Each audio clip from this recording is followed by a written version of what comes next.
Hey guys, it's Barb with Inspire Me 360, and I wanted to come on and make this video today. Actually, I was watching Netflix last night about this documentary about people that were teaching about twin flames, ascension, and actually made me quite sick to my stomach because these are, it's a topic that I'm super passionate about. It's something that I have experienced this very profound feeling from birth, and it made me incredibly upset that there are people out there that are trying to profiteer off of teaching spirituality, ascension, raising your vibration, finding love. There's a lot of things that I believe it's totally okay to have a business concerning.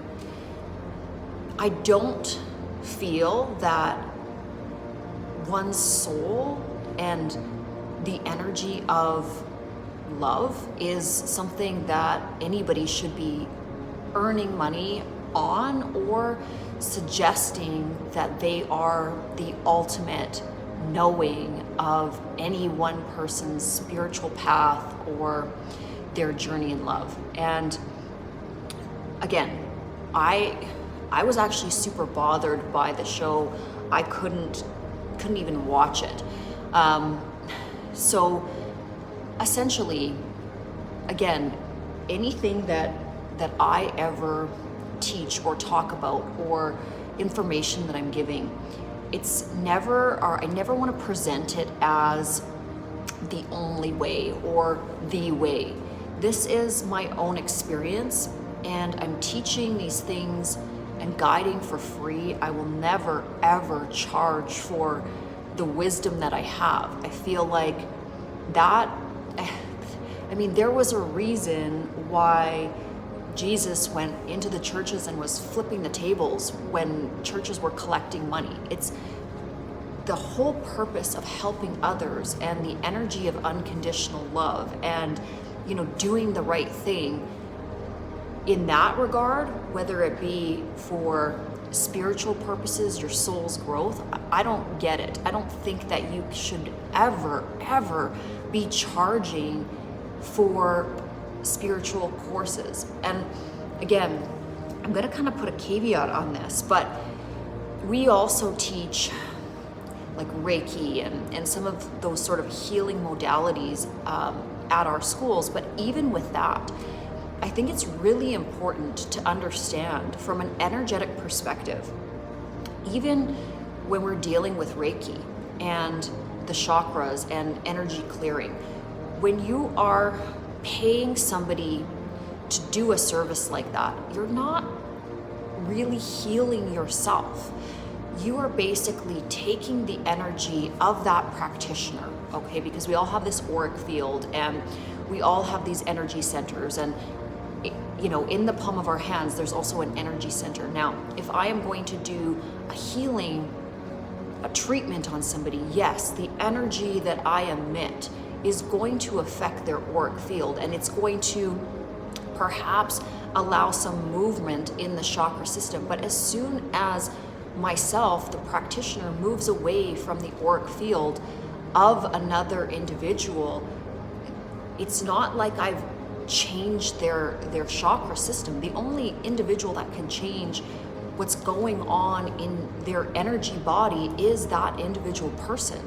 So this is the problem with what happens when we monetize spirituality or we monetize this idea of ascension. It's distorted. That is, anything that is charged for is still charged with distortion. The only way that unconditional love can be given and taught is unconditionally free. There can be no residual benefit asked from the teacher. It just has to be that pure light love energy. And so again, there's probably a lot of people out there charging for these things that aren't going to like what I have to say about it, because again, it hurts or hits their ego in terms of the fact that it's money making. But anytime you enter money into the equation of anything you're doing, it's going to distort your perception, because the ego, or human beings in general, they gravitate to, that accumulation for the self. Well, anything that is gaining in money is service to self. So I don't care what kind of school you're running for spirituality, or twin flame readings, or whatever it is, it's service to self. It is, I am going to give this information or sell this app or whatever it is, but fundamentally it's still distorted through the lens of service to self. Anything I will ever teach will be free. Any app I ever create will be free, because that's unconditional extension. That is absolute service to others. It's wanting nothing for the self. And again, I'm not saying that I'm higher than, or more wise. I would never teach that. Never, never, never. And I would never suggest that I know somebody else's journey, because you can't. As a practitioner or a teacher, you cannot see the totality of somebody else's life. You don't understand the principles behind it. One of the scary things in this Netflix series that I was watching was also this idea of the soul family and pushing away your real biological family. I think that that's ridiculous and ludicrous. I think that you can definitely identify with individuals that are not within your family, but even in scripture, we're taught to honor our parents. Now, not every parental group and not every parent is going to be picture perfect, and some of them have done some wrong things.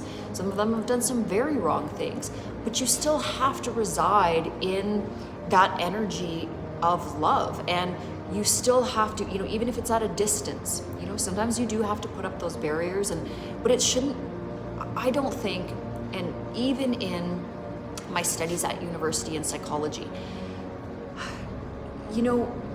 whether you're a counselor, a psychologist, or whatever it is, when you impose your will on another person and say, you have to do this or that, or this is the path you need to go on, do these exercises, that's a slippery slope, because that person is putting ultimate trust in you being the one that is able to heal them.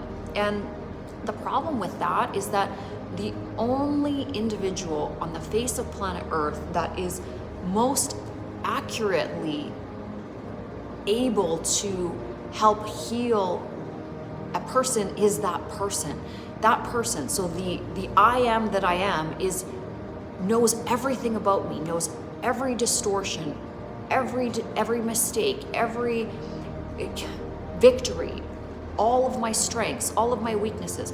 And so what I am aiming to teach is this kind of self-love and self-trust, where you do lean on others, but you also lean into yourself, and don't assume that any teacher or preacher or human being necessarily has all of the right answers. They're human. You have to go within your heart and make decisions based on unconditional loving energy, with this service to self energy, or service to others energy. I guess you can pick. In terms of whatever path you choose, you can also be on the service to self path, and that is an option in the system of free will. But in terms of the ascension journey, you have to cross this precipice of really desiring to bring forth whatever gifts you have and make that your service to others. And when you do that, what keeps it pure, what keeps it, the most high vibrational, is when you don't integrate money into it. Now, yes, there's going to be times where I guess this is a little bit difficult. Like, let's just say let's take an example of somebody that has, say, a beautiful voice, and they are an incredible singer, and they want to share this gift with the world, and following that particular path leads them into abundance. Okay, that's a little bit different, okay, than peddling spiritual ascension as a business, or twin flame reunion as a business. Nobody can heal your twin flame relationship, and you really don't know if you have met your person, or if you're meant to be with your person, and that's going to happen until it happens. And that's why, again, I don't have to make too many videos about the whole journey. Either that person is your person and it works out, and you've got to stop stressing about it. You just have to be your authentic self and shine and do what you need to do and stop worrying about it. Again, there's videos on false twin flames, real twin flames. How do you find that perfect relationship? Well, you find a perfect relationship by being the perfect version of yourself, by glowing in the way that you glow, by doing what it is that makes you happy, because you're going to feel extremely unhappy if you're doing things to try to please other people and trying to get somebody's attention. That never works. So in and of that, just be real, be yourself, be confident, get yourself out of this state where, maybe you're kind of lethargic, maybe you're unmotivated, you're not feeling a zest for life, you're not, chasing your passions. When you tilt your vessel towards your own dreams. And another way I can teach this is, remember when you were a little kid, before you had the ideas about the opposite sex or the same sex or whatever it is that attracts you to other human beings in a relationship sense.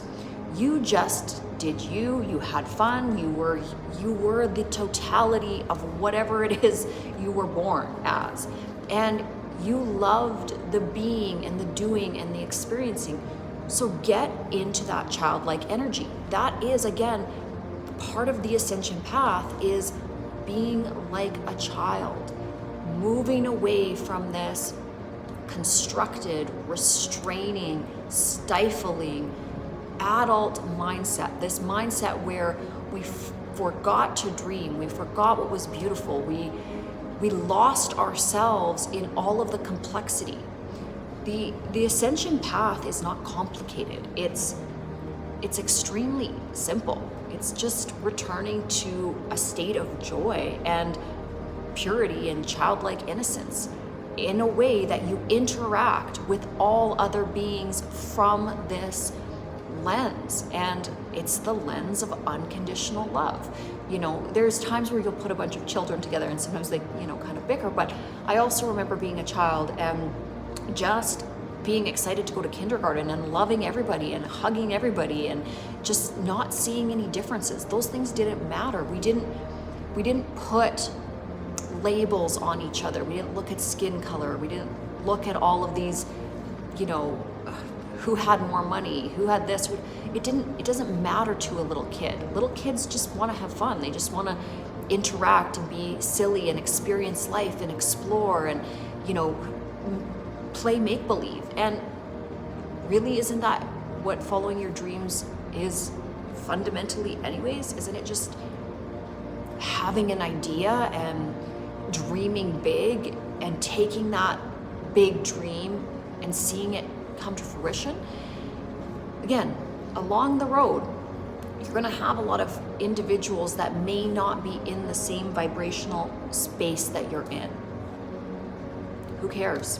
Do you, be you. And don't get stressed about if one individual doesn't love you the way you need to be loved. You need to love you the way you need to be loved. And there's 7.5 billion people on the planet. There are lots of people that are going to love exactly who and how you show up in this world if you stop fussing about the things that you can't control. Just feel great in each and every day. Feel gratitude. Utilize your time to build all of the amazingness that you are, and have that be what propels you forward. I'm actually going to work on some really great tools that can help anybody that is dealing with stress or loss or grief, relationship stuff. Self-hypnosis is a super cool tool that that you can use. It's like these guided meditations, and it takes you into this, into the subconscious mind, and essentially trains your neurological pathways to go into this more calm state. And when you utilize this self-hypnosis on a daily basis, I like to do it twice a day, for 10 to 20 minutes. It teaches you how to be calm. It's like meditation. But if you're not good at meditation, it's a good starting point. Plus, it programs the subconscious mind. Another really great tool is subliminals. I'm going to try to make some of these as well. I'm always going to make them free. I think, again, this kind of thing, when we are out there on the frontier of helping other people, it feels better if it's untethered. What I mean by this is, if you give something and you're expecting nothing in return, you don't actually energetically attach to it at all. It's just an outflowing energy.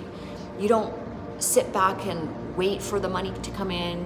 You're not essentially attaching a bungee cord to that thing that you're doing. You are letting it free. You're setting it free. And that is the vibration of unconditional love.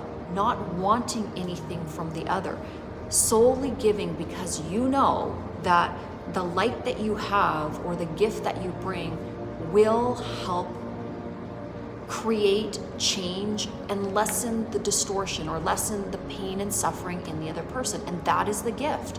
The gift is that we lift others up. And as we lift all others, we lift ourselves, because the more beautiful that we make the world, the more beautiful we get to experience the world. It's that simple.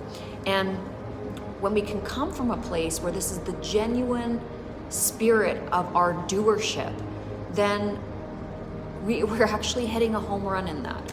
So I'm gonna wrap this video up. Might make a few more while I'm here, because again, I have to keep the team busy here, and I've hired some really great video people that help me with these things, and I like to keep them busy.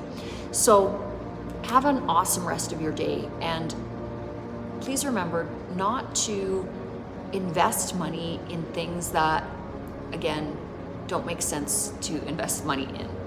Invest money in gym classes, go learn how to play the guitar, these kind of things. Don't pay somebody to teach you how to become spiritual.